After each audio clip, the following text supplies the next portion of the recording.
Hello, I'm going to tell you how to do the half squat now. And as you know, you want a very tight locked back and the proper foot width before you start. So when you step into the cage and pick up the barbell and rack it onto your back, you're going to rack it high onto your traps here, like this, and lock your shoulder blades back, pinch them tight, and kind of put your back in this a little bit arched position. You want your feet at shoulder width or slightly wider apart, and your feet pointing a little bit out. Now when you do the squat, you want your knees to follow directly over your toes so it stays straight and it stays proper biomechanics. Otherwise you can end up hurting your knees. You don't want that. The proper depth is when your hip becomes parallel with your knee joint to about here. And then squat back up. Always maintaining that nice curve, tight back, and your shoulders are also locked back like this. Your point of gaze should be at or above horizon, so pretty much look straight ahead. For the deadlift exercise, you need to have proper form, just like any other exercise, of course. And you want to have pretty much the same kind of back posture as you would with the squat. And also, again, maintaining your shoulders pinched back, not hunched over like this, but pinched between your shoulder blades like you're trying to pinch a coin back there or something. This will make sure that you don't put any undue strain on your neck or anything like that. You want your feet at about hips width apart this time instead of shoulders like the squat. Hips width will ensure that you get your hamstrings and glutes very focused on there without kind of getting different muscle groups by putting your feet too wide out. Now your feet during this lift are straight ahead, and your grip is about shoulder width apart, maybe a little bit narrower. And when you do this is also the deadlift and the Romanian deadlift, which is the RDL, which I wrote on your workout prescription. You have your lock back, and you just dip slightly below the knees here. And then you straighten back up. From the side, that looks like this.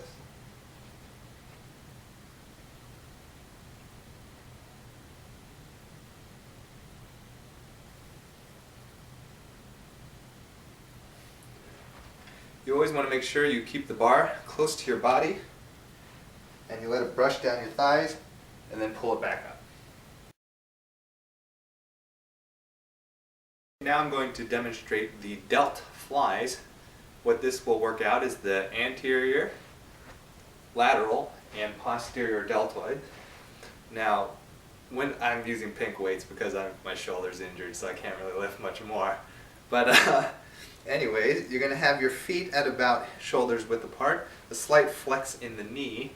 Again, you want to pinch your shoulder blades back so that you focus all the work on your deltoids and kind of relieve any effort from any other muscle groups. So, the lateral delt fly, to get the lateral delts, which is the ones on the side, those are just out to the side like this. You're going to have a slight flex in your elbow, and you're going to just lift straight up and out while maintaining your shoulder blades pinched back. Now for the front anterior deltoids, you're going to lift just straight out. So basically, a little flex in the knee, shoulders back, and you lift up and out.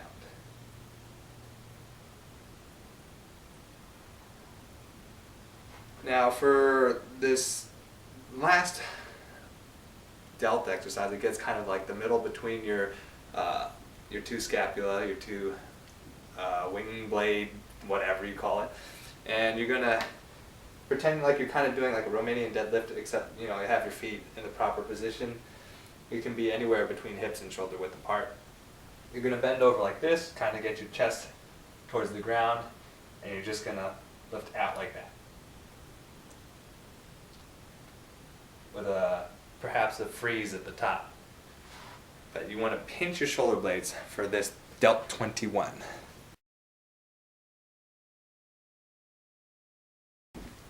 The tricep pull down exercise is going to be using one of the machines. It's going to be one of the cabled machines, and you're going to attach a rope, the black rope with the two knobs on it. What you're going to want to do is when you hook that up and you select whatever tension or amount of weight that you want to use, whatever load, you set your feet, always with the little slight flex in the knee. You never want to just lock out your knees.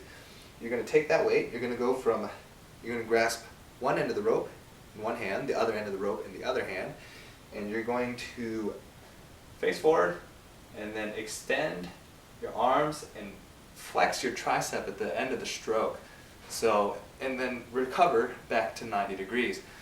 Now when you do this, you're going to go ahead and pull that rope from together to outward like this, and then back up, and then down, and then back up, each time squeezing at the end of that stroke, and then recovering to 90 degrees. The front squat exercise, like the back squat exercise, always maintains this very stiff back. Every exercise that involves loading something, some sort of barbell, generally takes that sort of back posture. The feet position in the front squat may be slightly narrower than the back squat. It can be the same, or it can be a little bit narrower. So you set your feet, have your feet still pointing slightly out, except this time when you place the barbell upon your shoulders, you're going to go ahead and rack it on your anterior delts like this. Now, you may have seen people do it like this and cross their arms. You can do that as well. It's whatever keeps the barbell comfortable without hurting your shoulders. If you want to practice your Olympic lifts in the catch position, you can go ahead and flex your elbows like this. Now, if you hold it like this, you're going to want to go ahead and pinch your elbows together and squeeze them upward. So your elbows press together and lift up. That way you will keep the bar on your shoulders. Now, when you do this front squat, it's going to load a lot of tension onto your quads, and mostly your quads, I'd say. And the depth is the same as the back squat. So you're going to have your feet set about hips to shoulder width apart, somewhere in between, feet slightly pointed outward. You're going to drop and have your tight back.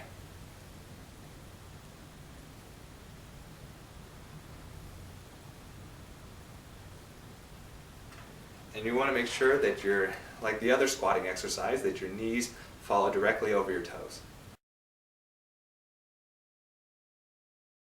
For the box step-up exercise, you can use either dumbbells and hold them in either hand, or you can go ahead and use a barbell and put it on your back. When you do the step-ups, you're going to want to use the 18-inch box, which is the red one at Remac, I believe, or is it blue? Maybe it's blue. Well, I don't know. In any case, you're going to go ahead and step up one foot, easy enough, and step and press, and then come back down. Same leg. So the one that comes up is the one that stays on when you come back down. Now when you're doing this in a series, you're going to want to alternate feet naturally, otherwise your one leg is going to get really tired, and who knows if that could be detrimental or not. But typically you see people switch their feet, like this, in this pattern here. Step up, step back, switch foot, step up, step back, switch feet. Now, when you do this exercise, you want to make sure your knees don't trail from side to side. So when you step up, you don't want to do it like this and have your knees going all side to side all crazy. You want to try to keep it as stationary as possible and pushing in a direct line. This way you reduce any sort of lateral knee damage that can occur from doing this exercise. Now, when I was in track, we would go ahead and throw a knee drive in there and a little bit of a toe off. If you want to do that, you can go ahead and add that in, something like this.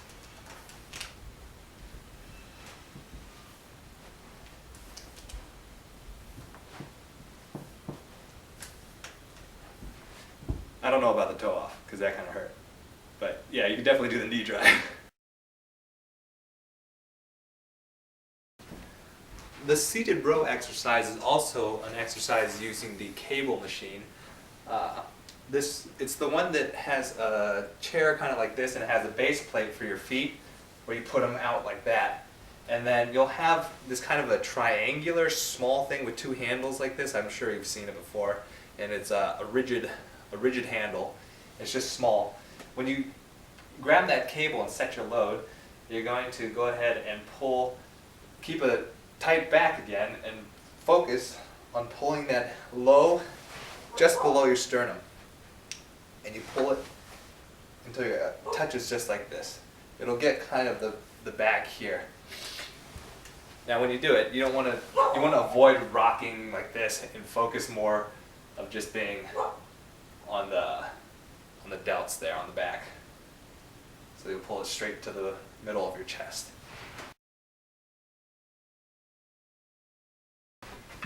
The upright row exercise is going to work the delts once again.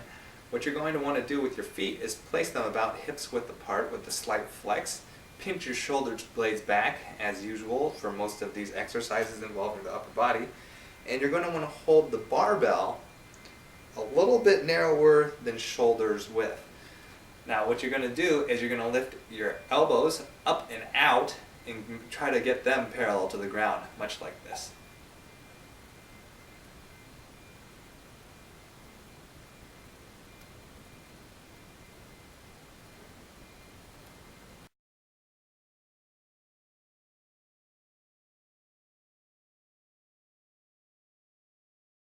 The bent over row exercise is going to involve a kind of intermediate deadlift position. You're going to want your feet about hips width to shoulder width apart. It doesn't really matter too much, you just don't want to be crazy like this. You're going to have that nice, it's called lordotic, this type of curvature of the spine where it's nice and tight and locked like this. Your shoulders are once again going to be pinched back, your shoulder blades are going to be pinched, and you're going to pull a barbell into your chest. And you're going to want the grip to be shoulders width apart. Now there's a machine that also does effectively the same thing. This consists of a base plate, a pad for your chest. I think you've probably seen it, and you can put the plates on the end and you have to unhook it and then you pull into your chest like that. That also does the same thing. But the bent over row will cause you to engage your glutes and hamstrings and your spinal erectors at the back. It looks like this.